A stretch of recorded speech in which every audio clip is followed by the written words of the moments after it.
Good morning ninth standard A and B both section.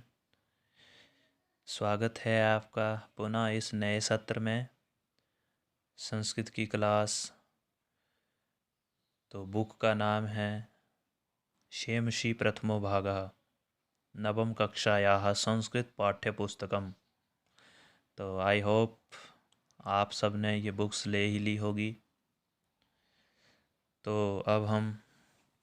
तो आपने ऐसा करना है बच्चों कि आपने ये शेमशी प्रथमो भाग बुक्स सबके पास होनी चाहिए और अ, इसके साथ नोटबुक को कवर होना चाहिए, बुक को कवर लगा होना चाहिए और साथ में आपने जो यहाँ पे करवाया जाएगा वीडियोस में वो आपने नोटबुक में उसको उतारना है, उसको करना है अच्छे से नीटली सबका होमवर्क होना चाहिए। तो हम शुरू करते हैं स्टार्टिंग से। हमारा फर्स्ट चैप्टर है प्रथमः पाठः भारती बसंत गीति। तो प्रस्तुत गीत आधुनिक संस्कृत साहित्य के प्रख्यात कवि पंडित जानकी वल्लभ शास्त्री की रचना काकली नामक गीत संग्रह से संकलित है। इसमें सरस्वती की वंदना करते हुए कामना की गई है कि हे सरस्वती ऐसी वीणा बजाओ जिससे मधुर मंजरियों से पीत पंक्ति वाले आम के वृक्ष, कोयल का कूजन, वायु का धीरे धीरे बहना, अमराइयों में काले भ्रमरों का गुंजार और नदियों का लीला के साथ बहता हुआ जल बसंत ऋतु में मोहक हो उठे। स्वाधीनता संग्राम की पृष्ठभूमि में लिखी गई ये गीतिका एक नवीन चेतना का आवाहन करती है तथा ऐसे वीणा स्वर की परिकल्पना करती है जो स्वाधीनता प्राप्ति के लिए जन समुदाय को प्रेरित करे। तो हम शुरू करते हैं। फर्स्ट श्लोक देखिए।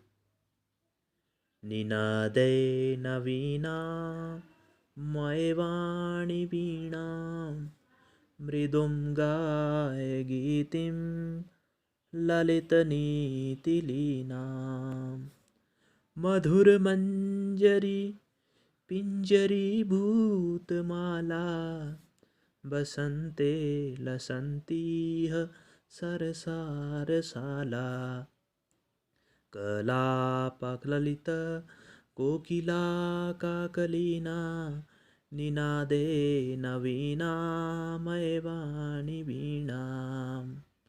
तो आपने इसको जब अगर आप इसको गाते हुए किसी श्लोक को लर्न किया जाता है तो बहुत जल्दी जो है वो आपके ध्यान में आ जाएगा। तो इसका देखिए, इसको आपने अपने नोटबुक्स में कैसे लिखना है। फर्स्ट स्टार्टिंग में ऊपर देंगे रूपरेखा, निनादय dot dot dot dot dot dot dot काकली नाम और नंबर 1 दे देना है। इसके आगे अन्वय, इस श्लोक का जो है वो आपने अन्वय लिखना है। तो स्टार्टिंग में जो आपने लिखना है आए वाणी नवीनाम वीणाम निनादय। ये श्लोक जो है वो ये आगे पीछे दिया हुआ है, लेकिन इसका जो है वो सरल रूप में व्याख्या करने के लिए अन्वय दिया हुआ है। अन्वय जरूर लिखना है आपने। तो अन्वय फर्स्ट स्टार्टिंग में है अय वाणी नवीनाम वीणाम निनादय ललित नीतिलीनाम गीतिम मृदुम गाय इह बसंते मधुर मंजरी पिंजरी भूतमाला सरसारसाला लसंती ललित कोकिला काकलानाम कलापा विलसंती अये वाणी नवीनाम वीणाम निनादय। तो ये हो गया इसका अन्वय। अब इसके बाद आपने जो है वो प्रसंग लिखना है। प्रस्तुत पद्यांश हमारी पाठ्य पुस्तक शेमुशी भाग 1 के अंतर्गत भारतीय बसंत गीति नामक पाठ से लिए गए हैं। सभी श्लोक जो हैं वो एक ही, जैसे बसंत ऋतु का वर्णन किया गया है तो इसमें यही लिखेंगे, लिए गए हैं। प्रस्तुत पद्यांशों में पंडित जानकी वल्लभ शास्त्री की रचना काकली नाम गीत संग्रह से संकलित है। इनमें सरस्वती की वंदना करते हुए कामना की गई है कि हे सरस्वती, ऐसी वीणा बजाओ कि जिसमें समस्त प्राणियों में चेतना जागृत की गई है।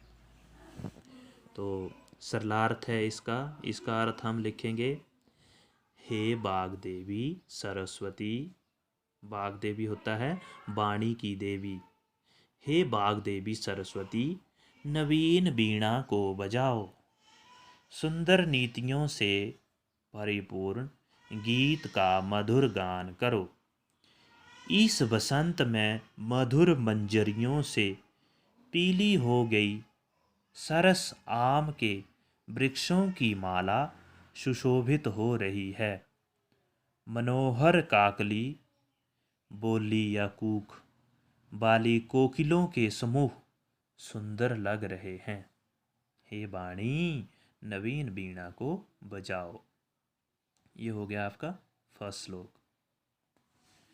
अब सेकंड है, बहति मंद मंदम सनीरे समीरे कलिंदात्मजाया सबानीर तीरे नतां पंक्तिम आलोक्य मधुमाधवीनां निनादे नवीना मय वाणी वीणा। ये आपका सेकंड श्लोक हो गया। तो सेकंड श्लोक भी आप सेम ऐसे ही नंबर 2 डाल के रूपरेखा बहती मंद मंदम डॉट डॉट डॉट डॉट करते हुए last word, first word and last word Madhumadhavi नाम। उसके बाद आपने अन्वय लिखना है। अन्वय में फर्स्ट, जैसे श्लोक तो आगे पीछे दिए हुए हैं लेकिन आपको आसानी से समझने और समझने के लिए आपको ये अन्वय दिया होता है। कालिंदात्म जाया सवा नीर तीरे सनीरे समीरे मंद मंदम बहती सती, सती इसको ब्रैकेट में लिखना है। मधुमाधवी नाम नताम पंक्तिम आलोक्य अय वाणी नवीनाम वीणाम निनादय। सरलार्थ लिखना है आपने। इसका अर्थ, यमुना के वेतस लताओं से घिरे तट पर जल बिंदुओं से पूरित वायु के मंद मंद बहने पर फूलों से झुकी हुई मधु माधवी लता को देखकर हे वाणी नवीन वीणा को बजाओ। तो आपने बिल्कुल साफ सुथरा अपनी नोटबुक्स में ऐसे ही लिखना है। हो सके तो आप ब्लैक पेन यूज़ कर सकते हैं रूपरेखा देने के लिए, अन्वय, हेडलाइंस के लिए। बाकी आपने सबके पास अपनी अपनी नोटबुक्स होनी चाहिए। कोई किसी प्रकार का एक्स्ट्रा मटेरियल नहीं लेगा, जैसे गाइड्स वगैरह लेके आते हैं स्कूल में। अपने पास खुद अपने नोट्स बनाए हुए हैंड राइटिंग के साथ, अगर आपके पास खुद के नोट्स बने होंगे तो आपको किसी इधर उधर झांकने की कोई ज़रूरत नहीं पड़ेगी। इसलिए आपने लिखे हुए नोट्स होने चाहिए सबके पास। अभी जैसे 1 वीक, ये हफ्ते के अंदर ही आपने नोटबुक्स जो है वो अपनी सबमिट करवानी स्कूल में। जब आपको बोला जाएगा तब आपने नोटबुक्स चेक करवानी है।